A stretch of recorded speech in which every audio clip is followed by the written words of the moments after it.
ஒரு ஆணுக்கு பெண் மேல ஈர்ப்பு வருது வந்து சின்ன வயசுலேருந்து வரும்.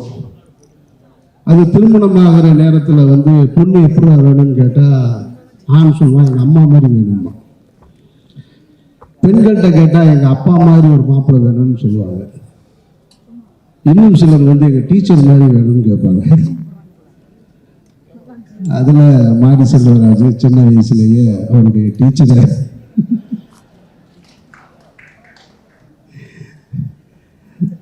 சரத் சார் பேசும்போது சொன்னார், நான் 8வது படிக்கும் போதே டீச்சரை லவ் பண்ணேன்னு. சரத் சார் இப்பவும் லவ் பண்ணுவார் டீச்சரை.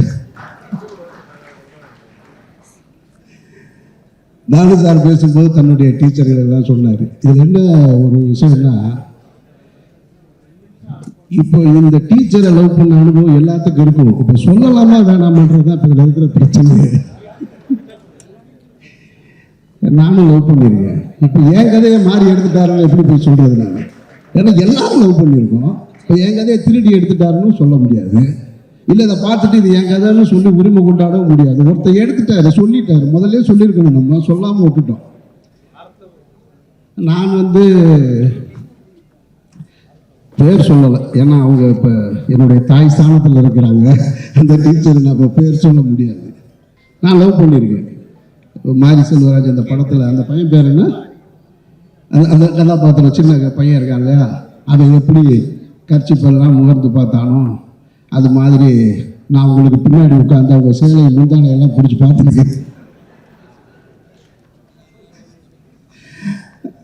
அதாவது இதை பார்த்துட்டு இன்னொரு டீச்சர் பார்த்துட்டாங்க. இது இன்னொரு டீச்சர் பார்த்துட்டு, டீச்சர் என்ன வேலை செய்யறான்னு தெரியுமா அப்படின்னு சொல்லிட்டு கூப்பிட்டு முட்டி போட சொல்லிட்டாங்க. சரி முட்டி போட்டு நின்று, முட்டி போட்டதுக்கு அப்புறமும் நான் முட்டி போட்டு நின்று அந்த டீச்சரை பார்த்துக்கிட்டே இருந்தேன். அவனுக்கு எவ்வளோ திமிரு பாருங்க, டீச்சர் முட்டி போட சொன்னதுக்கு அப்புறமா அவன் உங்களை தான் பார்க்குறான் அப்படின்னு வந்து திரும்ப சொன்னாங்க. அந்த நினைவுகள்லாம் இருக்கு, மதுரை ஸ்கூலில் இருக்கு. அதுக்கு காரணம் அவங்க அழகா இருக்காங்க அப்படின்றது கிடையாது, அவங்க நம்ம கிட்ட அணுகிற அந்த முறை தான். அதுதான் அந்த காதலை உண்டு பண்ணதான் நான் நினைக்கிறேன். நான் இப்போ சமீபத்தில் அந்த டீச்சரை நான் வீட்டில் போய் பார்த்துட்டு வந்தேன், அந்த தாயை பார்த்துட்டு வந்தேன் அப்படின்னு சொல்கிறது தான் சரியானதாக இருக்கும். அந்த மாதிரி ஒரு வாழ்க்கையை மாரி செல்வராஜ் இந்த படத்தில் தன்னுடைய வாழ்க்கையை பதிவு பண்ணியிருக்காரு. சினிமாவுக்கு எல்லாருமே வந்து ஏதோ ஒரு மூலையிலிருந்து கஷ்டப்பட்டு தான் கிளம்பி வந்திருப்போம். எல்லாருக்குமே ஒரு கதை இருக்குது. தானு சாருக்கு இருக்குது, சரத் சாருக்கு, வெற்றிக்கு இருக்குது, ரஞ்சித்துக்கு இருக்குது, எல்லாத்துக்கும் இருக்குது, இங்கே இருக்கிற சூரிக்கு இருக்குது. ஆனால் எல்லோருக்குமே தான் வாழ்ந்த வாழ்க்கையை படமாக்குற அளவுக்கு வாய்ப்பு கிடைக்கிறது இல்லை. கிடைக்கும்போது வேற வேற ஒரு விஷயங்களை படமாக்குறோம். அந்த அடிப்படையில் வந்து பார்க்கும்போது மாறி தனக்கு கிடைத்த வாய்ப்பை சரியாக பயன்படுத்திக்கிட்டாரு அப்படின்றது தான் இதில் மறுக்க முடியாத உண்மை. எல்லாரும் நினைச்சா எடுத்திருக்கலாம் தன்னுடைய வாழ்க்கையை. ஆனால் மாறி மட்டும்தான் தனக்கான தான் பார்த்ததை இதை படம் பண்ணியே ஆகணும்னு ஒத்த காலில் நின்று இந்த படத்தை எடுத்திருக்காரு. மாறி வாழ்த்துக்கள். இந்த படத்தின் மூலமாக நீங்கள் என்ன எவ்வளோ பணம் சம்பாதிக்க போறீங்கன்னு எனக்கு தெரியாது. ஆனால் ஒரு பாரதி ராஜா சொன்னது போல, இன்னும் பல பேருடைய எண்ணத்தில் இருக்கிறது போல, உங்களுக்கான அந்த அடையாளத்தை ஒரு இயக்குனராக நீங்கள் அடைவீர்கள் என்பதில் நானும் நம்புகிறேன். சசி பேசும்போது சொன்னார் மாறி தோக்கவே மாட்டான் அப்படின்னு சொல்லிட்டு. நமக்கு இந்த வெற்றி தோல்வியெல்லாம் நம்பிக்கை இல்லை. கலைஞனுக்கு என்றைக்குமே தோல்வி கிடையாது. சாகிற வரைக்கும் அவன் கலைஞன் தான். அவனுக்கு என்ன வெற்றி தோல்வி அதெல்லாம் ஒன்றுமே கிடையாது. சாகும்போதும் அவன் கலைஞன் தான்.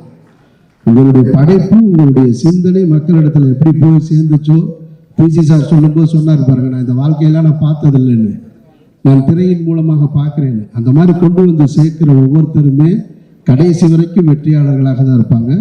மாரிக்கு என்னுடைய வாழ்த்துக்கள். இந்த மேடையை இன்னொருத்தருக்கு வாழ்த்து சொல்றதுக்கு பயன்படுத்திக்கிறேன். ரஞ்சித்துக்கு நான் தங்கலான் படம் பார்த்துட்டு அவருக்கு நான் ஃபோன் பண்ணல.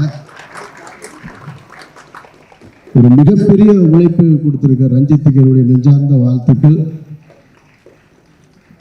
நான் வந்து நடிகர் விக்ரமோட ரொம்ப நெருக்கமான ஒரு ஆள், ஆனால் ரொம்ப தூரமாக இருக்கிற ஒரு ஆள், ரெண்டுமான ஆள். நான் காசி படம் பார்த்துட்டு அவருக்கு ஃபோன் பண்ணேன்.